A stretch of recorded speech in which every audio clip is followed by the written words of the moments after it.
Tease anything before we talk about it later on, but did you see any good movies this weekend? Yeah, so I saw Long Shot, and guess what I went to go see again?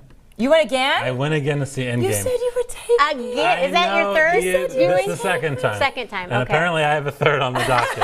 You gotta be Cliff's Notes right there. I was gonna say, I need someone to be like, what's happening? You said you were talking bad show you took in this weekend. I thought at first that's the one. I was like, whoa, I have not heard that from anybody. And then No, that mine was a different show. was a concert that was blah. Okay, so let's talk about movies. Yes. And let's talk about classics, because it's one thing to head to the movie theater. Sometimes it's fun to just grab your own, go into the comfort of your living room and watch a classic. For sure, yeah, definitely. And I reviewed Long Shot. You can get that on our YouTube channel if you want to go back and see what I thought. Nice. But the whole plot of Long Shot was kind of set in politics and the White House. And then I started thinking about other movies kind of set in the political world and movies that took place in the White House. So today we're talking about the best movies best of the that best. have taken place in the White House. And Okay. to kind of breeze through a few at the beginning, the first one, when you think about White House, you think about presidents, right? Right. And we had a really nice biopic come out a few years back in Lincoln. And Lincoln is not an action-packed thriller. It's kind of the opposite of what Avengers Endgame is. It's, you know, just It's more of a thoughtful. for sure, yeah, definitely type of about watch. legislation and Lincoln and the trying times. But it's an amazing, incredible performance by Daniel Day-Lewis. He is my absolute favorite actor. He's brilliant. And Lincoln is a really good movie to watch if you want to learn about history and see good acting. The next one, nothing like Lincoln, is Mars Attacks. Wow, talking about going from one extreme to the other. You know, we there. cover everything. I know, I here like at that. I Cinemaniacs. like that. I like that. This is a Tim Burton film with an all-star cast led by Jack Nicholson, Glenn Close, and Annette Bening, who we're going to talk about in a second. This movie is just nonsense. It's fun. It's ridiculous. It's not intelligent, but it's just kind of a little 90s campy film. It also taught me who Tom Jones was as a kid. Oh, no. Like, I didn't know anything about Las But what's- Vegas. He when I would was be singing. proud to learn that's where you learned about him. I would hope so. From What's Mars the music Attacks. that kills the aliens, though? It's not unusual. That's the song. Is it? No, I thought it was a country song. It was the yodeler. Oh, you're right. Yeah. The That's- yodeler. Yeah, and then that's what makes the alien's head explode. Oh, sorry. Did we give it away? No, Spoiler no, alert. I think haven't we can seen this. spoil Don't them ruin it from for the me. 90s now. I'm excited. You've seen these. And then the next one is a more recent, kind of the most recent White House film to come out besides Long Shot, and that's Vice. And that was the movie that centered around Dick I haven't Cheney's seen life. this one yet. Yeah, it's a politically charged movie. It definitely is not a movie that Dick Cheney would be proud is made of him. So there's a little bit, it kind of, I don't even think it really depends on which side of the fence you want to straddle. But this movie it's heavy-handed. It's very politically charged. Amazing performance by Christian Bale, Sam Rockwell, Amy Adams. They're wonderful. When they announced he was playing that role, I'm like, I don't see it at all. But when you see, I haven't watched the movie, but when you see videos or images, it's like, wow, complete transformation. The weight he put on, the makeup, it's incredible. It's definitely worth watching to kind of get a nice little take on his life, learn things, and then you'll feel something after it. I can guarantee you that. But now we'll get into kind of my favorites of the matter. And the first one I'm going to talk about is An American President. And I really think that Long Shot took a lot from this movie because it's a political romantic comedy per se, a lot like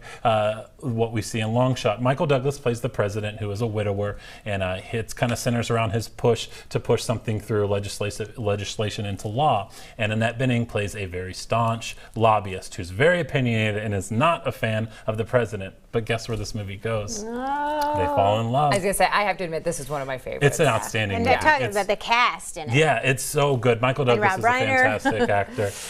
Annette Bening is outstanding. She's won an Academy Award. She was nominated for several awards for this film. It's really nice, and it's kind of refreshing. Whenever I was watching Long Shot, I was like, oh, this is kind of like a modern take with a few more R-rated jokes in it. And this movie is great, and it kind of gives you an inside look into the White House from a sort of like romantic standpoint of what would it be like if a president was single and finding love. And Michael Douglas and Annette Bening are Michael wonderful. Douglas, yeah. And it begs the question, because this came out a while ago, would we be tolerant of that in this day if we had a president who was, courting someone when we're like, hey, you're supposed to be taking care of the country right now, not For worrying sure, about. but they deserve to be happy, I guess. It just kind of poses that Love question. shouldn't be off limits Yeah, to be the for president. sure. Right? I think it posed a question back then, and still one we can kind of think about today. I don't know. It's No, kinda definitely, I agree. And the next one is the opposite of Lincoln. It is the Avengers Endgame of White House movies. It is Independence Day. Because you know it's a White House movie when you see the White House get exploded. This movie is kind of revolutionary. It started the massive budget blockbuster destruction catastrophe movie. It's made by Roland Emmerich, who goes on to make a whole lot of terrible movies after this, including a garbage sequel, and Independence Day Resurgence. I was just going to ask, that was the first question I was going to ask. Have you seen the second, and was it okay? It's terrible. Okay, Not worth thank talking you. about. All right, okay. No, you're great. This one's good. I love this. This movie came out when I was 9 years old, and it just made every dream of mine come true in terms of explosions and aliens and fighting. And this kind of really launched Will Smith into superstardom. This was before he was really established, kind of before Men in Black, and he just became a superstar. Jeff Goldblum's in it, who's wonderful. This movie's good because you have good action, but you have storylines that you care about. You have characters that you really like. It's entertaining. It's great. I'm a big fan of this movie and wish that the movies like Transformers and these massive scope epics kind of followed the formula in terms of character development and storyline and relationships. And so that's Independence Day. And then the next one this is next kind one of... surprised me. Me too. It's I was just going to say that. It's cheating. I'll look for any reason to talk about this. Any reason to throw this one in there? Forrest Gump. I know you've seen it. Yes. And actually in Forrest Gump, this was a trivia question I wanted you to know. A few weeks back, they say, how many presidents does Forrest Gump meet? And I knew it. It's 3 presidents. I was going to say 3, yeah. Do you want to try this? Do you want to? Well, it's definitely JFK. Yes. Nixon. Yes. And I see him, but I can't think of his name.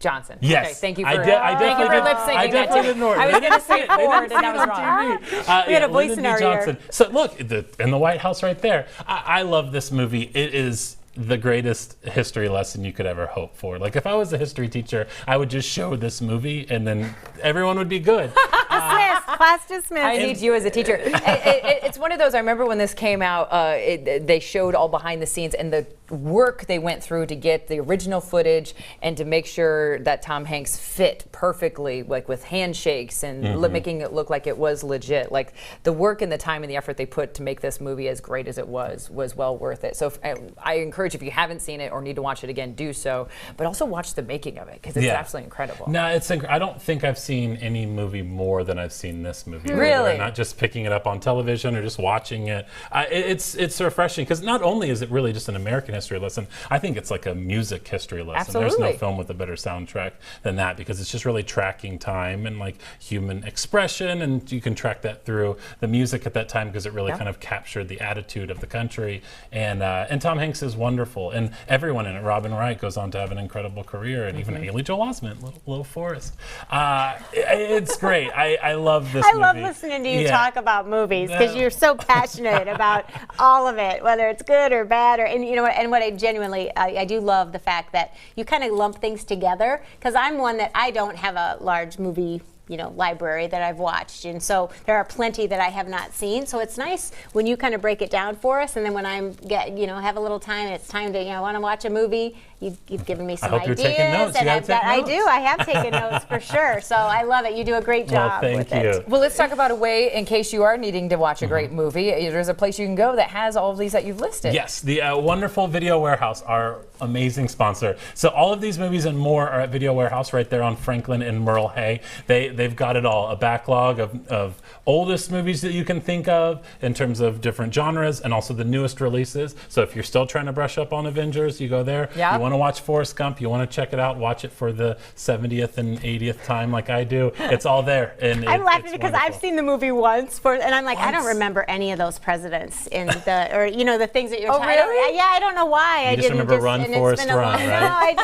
I don't know. I grabbed onto other things, I guess, in the movie, but I'm like, I don't remember all those clips in there. So I need to watch it again. There you go. With a different perspective. All right, so can you give us a tease of what we're looking forward to later this week? Pokemon Detective Pikachu comes out on Friday, yes. which is very interesting, and we'll kind of maybe talk about it next week. Video game movies. There's not really a proven success record with video games being turned into movies, but I've heard through the grapevine that Pikachu might actually be pretty good. When you got Ryan Reynolds in it, you're going to have a funny movie. That usually helps. So we shall see. Okay. Yes. Our Cinemaniac, Nathan always, McVeigh, good thank you for stuff. joining us you. today. All